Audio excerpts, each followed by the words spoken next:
ঘুমের আগে। লিখেছেন আহসান হাবিব। জানো মা, পাখিরা বড় বোকা। ওরা কিছুই জানে না। যত বলি কাছে এসো, শোনো শোনো, কিছুতেই মানে না। মিছিমিছি কেন ওরা ভয় পায়?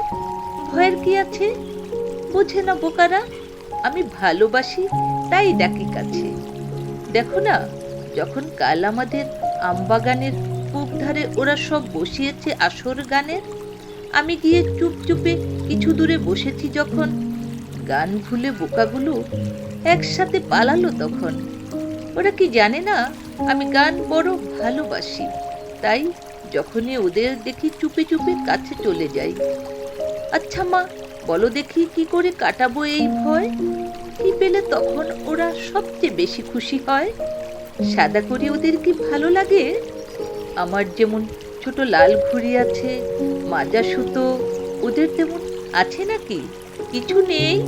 বেশ কথা, নাই যদি থাকে, বোকারা নিজেরা এসে বলে যেতে পারে তো আমাকে। আমি তো দিতেই চাই, বোকারা যে কখনো আসে না। জানি ওরা পাখি কিনা মানুষকে ভালোই বাসে না।